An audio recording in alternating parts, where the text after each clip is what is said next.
Greetings and welcome to Pop's Collection. I'm Ron Tweedy, joining me is Pops, and today we're going to be talking about Batman and Robin. Welcome. So glad you're all here with us.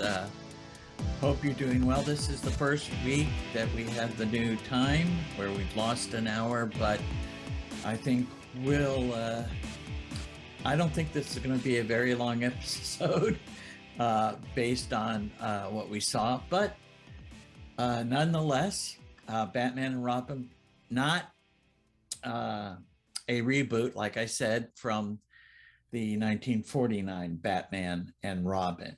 Okay. However, like I was saying earlier, we are going to this Batman and Robin was kind of from what I understand, supposed to be an homage to the 66 TV series with its campiness. However, when your mom saw it, she said more cheesy than campy. Okay. I don't know if that would be your impression of it. Yep, it's just bad. It's actually interesting. It was appeared June 20th, 1997 for all of the United States. And it actually did really well on the first weekend. But it's had a $160 million budget. It made $238 million. However, they spent $125 million in promotion. Right. So they spent more on the budget and the promotion than they made. So yep. Big bust. Actually, and I don't know about Schumacher. You know, it's I think he was going for a trilogy, and from what I understand, he had the idea for another Batman movie. Yep, he did. And I think he had already started writing the script, so I think he maybe was getting ahead of himself. Yeah. Because Batman, the previous movie, Batman Forever, did pretty well at the box office. It didn't, even though it wasn't that great a movie either. Yeah. Plus, this, according to my research, was Batman number 6. Okay.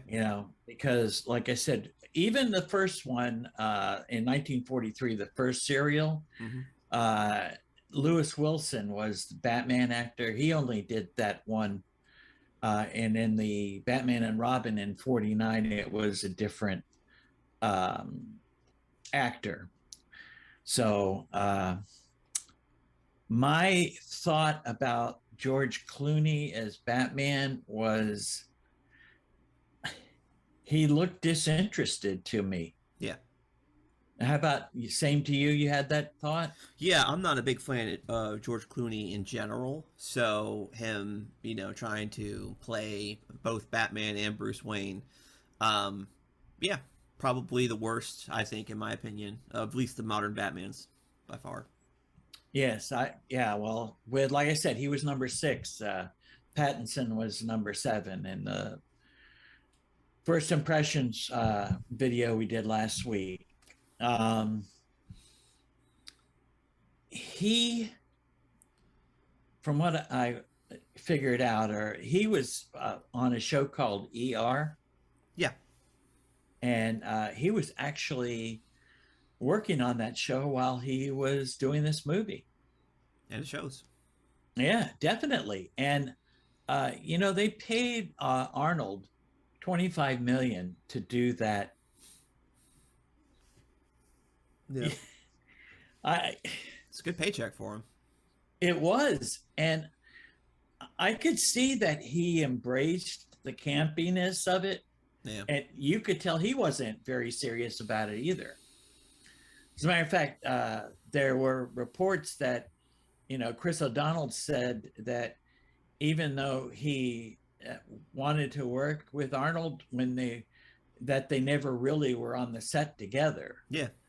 So there was this whole film reeks of disconnection, I think. Mm-hmm. And I found myself saying the lines to the jokes and the cornball stuff, like at the very end when he's got the cure for the McGregor's disease and stage one. He gives them the two things: take these two and call me in the morning. I Mm-hmm. like said that before it came out of his mouth, Yeah. and it was like, come on, man. Some of the things were just way, way past cornball, Mm-hmm.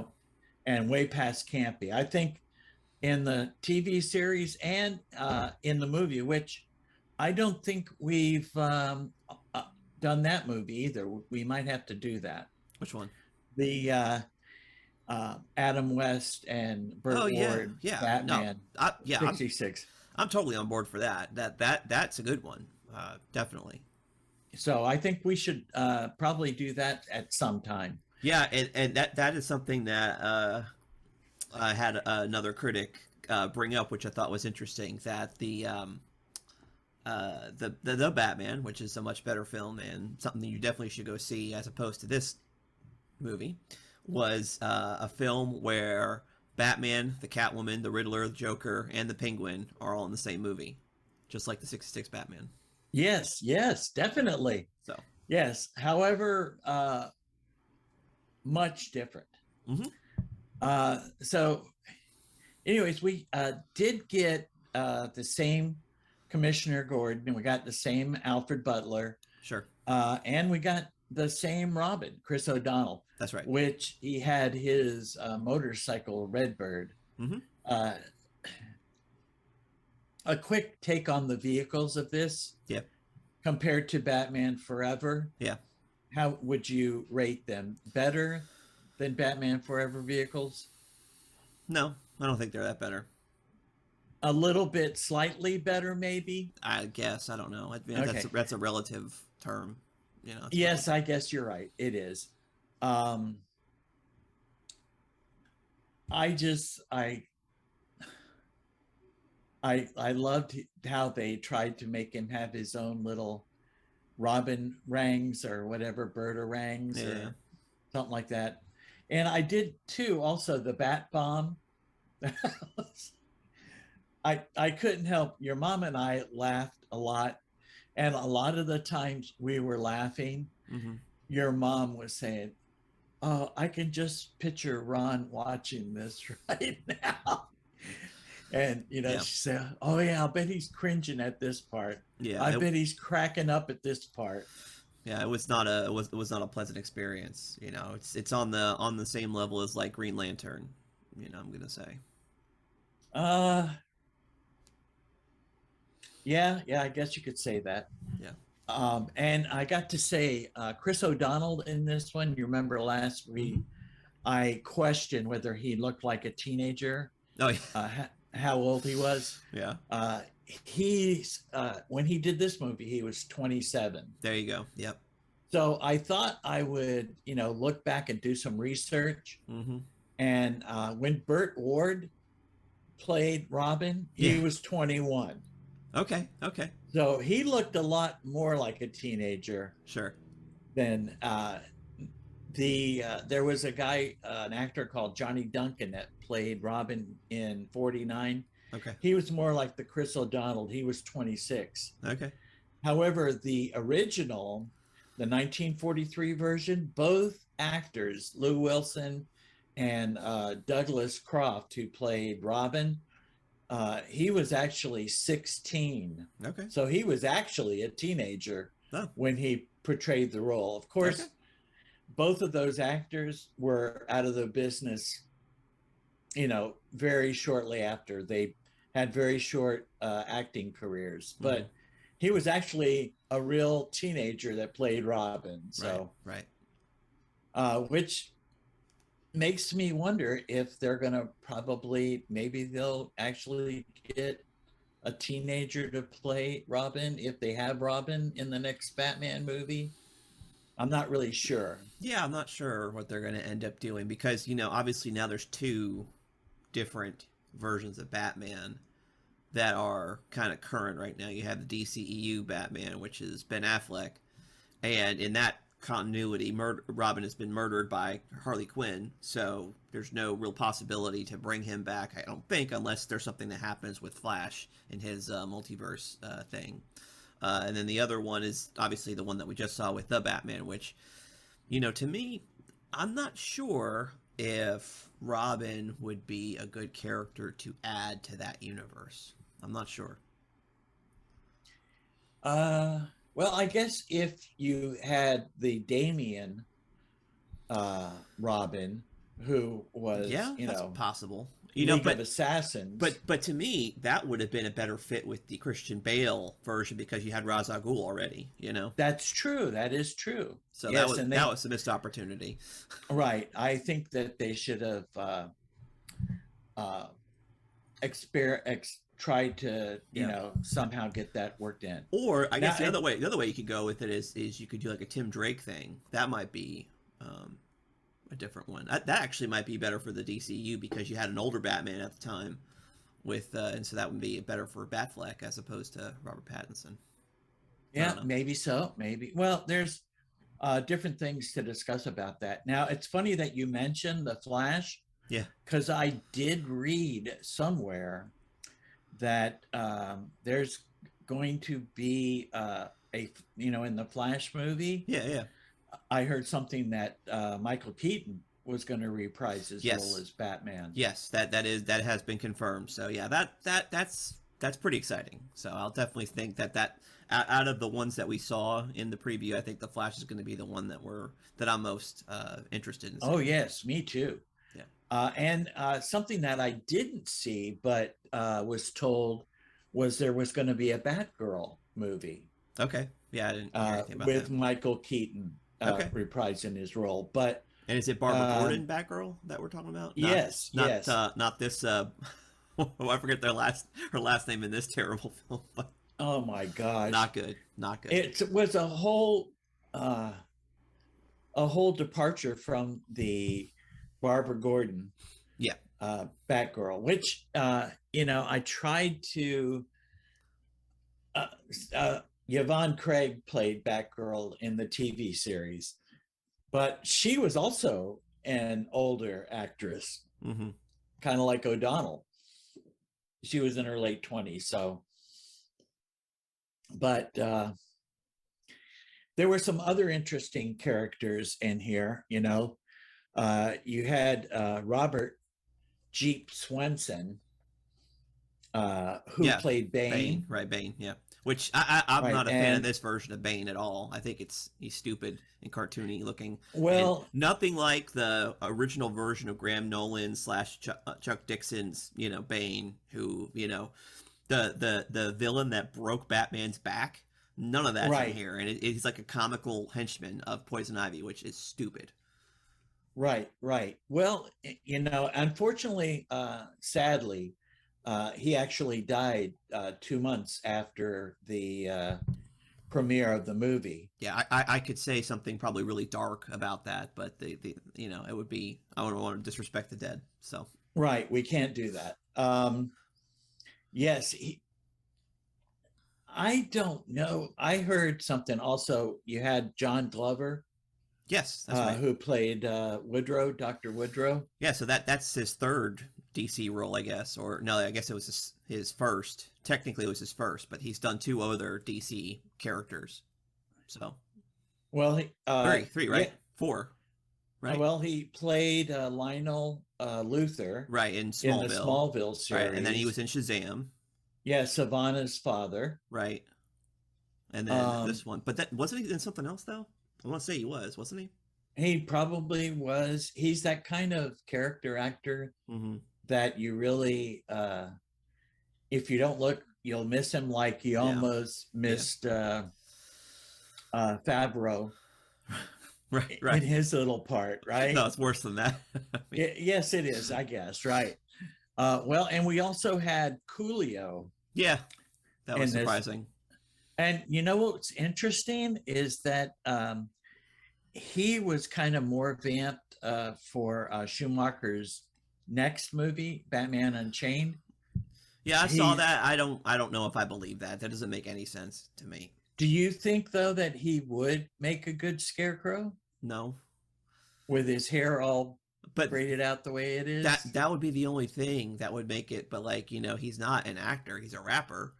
Not to say That's true. And rappers can't act, but they certainly do. That's not to say that, but his screen presence was not very compelling.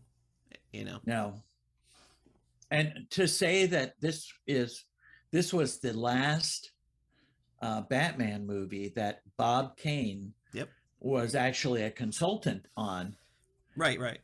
and seeing as how he was for this whole 4 movie series, Yeah. he was a consultant for Yeah. them. Did any Schumacher listen to him? I don't know. Well, in this movie, I'm not really sure. well, you have to remember. Like, I wonder how much input that Bob Kane had in the '60s Batman TV show. I don't know if it was a lot or if any, but the I don't know. I think there is some legitimate controversy surrounding Bob Kane about who he is, and we I think we've talked at length, or at least a little bit, about the whole Bill Finger incident. Yes. So you have that issue, and then there's other people in the industry that have shared stories about this guy's not really, you know, he's the guy quote behind Batman, but it was actually the work of a lot of other folks that made Batman who he is. So Right. That is true. That is true. But he is the guy that originally, before the lawsuit was won, he was the only one that got credit for it. right, So understandably, it was interesting nonetheless. He actually, and to think he died in 98. So yeah, at 83. So that means when he was a consultant, he might have been 81. sure. How, I don't know. I don't know what he could put forth at that time. We don't know what his health was like or anything, but his name was on there that he was a consultant. So, Yep. all right. Well, talked about the vehicles. We've talked about the actors. My, I don't know if it's my favorite or the one that made me laugh the most, but the landscaping and the cityscapes. What did you think about those? I mean, it was completely forgettable, and yeah, not a fan. It's not good.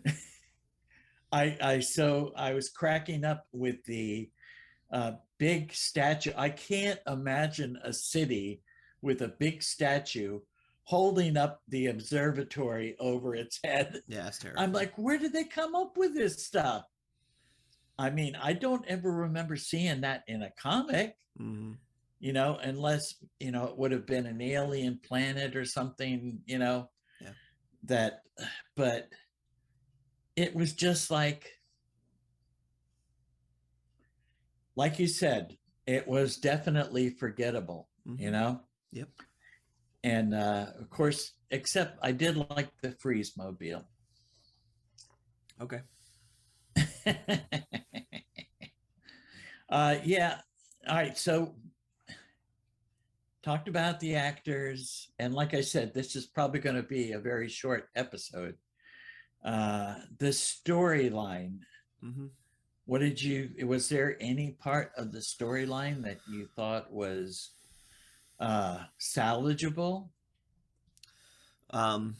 It's to me, it's a a Batman story is not about villains that are bent on world domination and crazed lunatics with weird stuff. To me, I think this is like the most tone deaf of the Batman movies, because I get it that I the thing is like you had the Mr. Freeze character, I think, done and portrayed in such a really good way with the animated series a few years prior. Oh yes. And then to have it done this way is really disappointing. And again, like I said, tone deaf. I mean, Victor Fries is a very tragic character, and to tell his story properly, there's a element of melodrama that the animated series was able to capture that's not in this movie at all. And same thing with Poison Ivy. Um, you know, this weird environmentalist, almost anti-human thing. Just to me, doesn't really set up good for a good Batman story. There's no detective work at all in this film, and it's not good. And we're talking Greenpeace, and her supposed, all Yeah. this stuff. Yeah, she portrayed the character. She was actually, to me, the only one that was not taking it serious and showing it and not caring. She was portraying like, Gloria Swanson, it's a fa everything I do, her voice and everything, to me, she was just doing it the way she was supposed to. She was, to me, the only one. It seemed like Arnold was struggling with the campiness. He was trying his best to be as campy as possible, and you had Clooney, who seemed disinterested most of the time, Yep. So we actually talked about just about everything in this. Is there anything before I get to the best part of the movie? No, I'm ready to move on. Okay, the best part of the movie, the end credits. The end is the beginning, is the end. Smashing Pumpkins. Oh, okay. Yeah, sure. Yeah. Well, like the other one, I like the Seal song. Yeah. I like this song, and actually, I think they won a Grammy for that Wow. song. Okay. So, best part of the movie, maybe for me, as soon as I heard it, I told your mom, "Hey, Smashing Pumpkins, all right." Yeah. Just like the other movie, it's like they come up with something at the end that, Mm-hmm. if I could have skipped the whole movie and just heard that, I probably would have been okay with it. Yeah. But yes, thankfully, we do not have Batman Unchained. Yeah. Yeah. Yeah. It's a good thing. Yeah. The fact that they, I'm not sure exactly what happened in between the period of, the end of this movie and then the beginning of the Batman Begins, but thankfully they went in a better direction than. Right. Well, I'm wondering if it had anything to do with Schumacher. Could be. Because he, like I said, he had already planned Yeah. the next movie. Mm-hmm. And after its terrible box office, Yeah.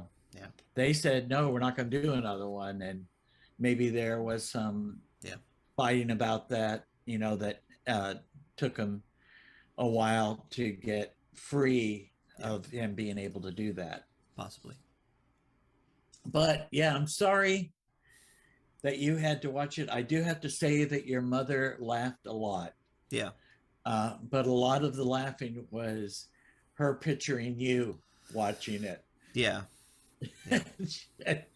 And we'd come across a part,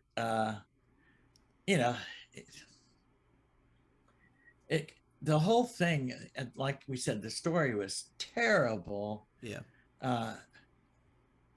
There would be no way that Poison Ivy would be in Arkham Asylum and they would allow Mr. Freeze to be her cellmate. Come on, really? Yeah. And it was just terrible. Bad writing all the way around.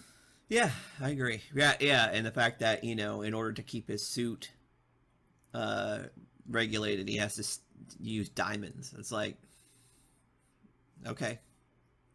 Yeah, there was a lot of bad things. And Poison Ivy, if you kissed her, you died. Yeah. you know. And then we did get the plastic bat lips. That was horrible.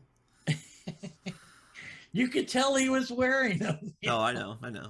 It was like, oh my God, really? Come on. Yeah, Hey, it's all right. We did suffer through that, yeah, listeners, so you don't have to. yeah, yeah. However, I do have a good recommendation for you. Okay. If you're suffering from insomnia, this may be a good movie to watch. I don't know You about know, that. well, I think it would put you to sleep. No, I don't. No, you don't think so? No. Too much action, huh? Yeah, yeah. Yeah, okay. All right. Well, then the best part of the show, the rating, then, Mm-hmm. I guess. Yeah. Unless you can think something else. Nope. Okay. All right. Well, you want to go first? You want me to go first, or? Doesn't matter to me. It's quick and easy. It's a 2 for me. Just barely registers. I know they spent a lot of money on it. You can definitely tell. And I just wish that they would have spent it some other way. I wish they would have spent it wisely. Yeah. There was a lot of talk about him using motion capture, Yeah. miniatures, CG, this and that, and live action, and what a waste. Yeah. I'm gonna give it a 1, just barely. It really was. I don't remember watching it the first time, and I pretty much, if I didn't watch it yesterday before we did the show, Yeah. I would not have much to remember about it. Yep. So save yourself the trouble. And for me, unless you're, like I said, having trouble sleeping, might do the trick for you, maybe not, but either way, that's it. Yep. All right. Well, we'll close it up there. Thank you all for tuning in this time. I promise next week we will see you with something that's actually better than this. Goodbye and God bless. Goodbye, God bless, and tell your friends.